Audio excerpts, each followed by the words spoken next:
ஐயோ அதையப்பா கேட்கிற என் பொண்டாட்டியுடைய குரட்டை தொலை தாங்க முடியல. ராத்திரி ஆயிடுச்சுனா நடந்தா மோகினி மாதிரி இருக்கா, படுத்தா பேய் மாதிரி இருக்கா. அந்த சாமியார்ட்ட கதை கட்டல இருந்து எனக்கு நிம்மதியே இல்லப்பா. பேசாம நம்ம 2 பேரும் இங்கே கட்டிப்பிடிச்சு படுத்துருவோமா? வேண்டாம். அது சரி, நீ எதிர்பார்த்தது என்ன? ஏப்பா நீ ஒரு டாக்டர் தானே? எஸ். என் சந்தேகத்தை கொஞ்சம் தீர்த்து வைய. என்ன முருகேஷா? அதாவது பேய் இருக்கா இல்லையா, பார்த்துருக்காங்களா பார்க்கலையா, நம்பலாமா நம்பப்படாதா, இது எனக்கு தெரிஞ்சாகணும். இதுக்கேப்பா நீ இத்தனை தடவை திரும்புற? அதுக்கு அந்த சாமியாரே தேவலை இருக்க. ஏப்பா பேய் இருக்கா இல்லையா, இல்ல பேய் வர்றதுக்கு ஏதாச்சும் அறிகுறி இருக்கா? முருகேஷா, பேய் வருது சில அறிகுறிகளை வச்சு கண்டுபிடிச்சிடலாம். எப்படி? தூரத்துல ஒரு நாய்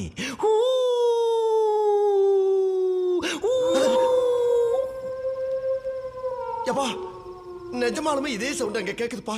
நான் கேட்டேனா? இல்ல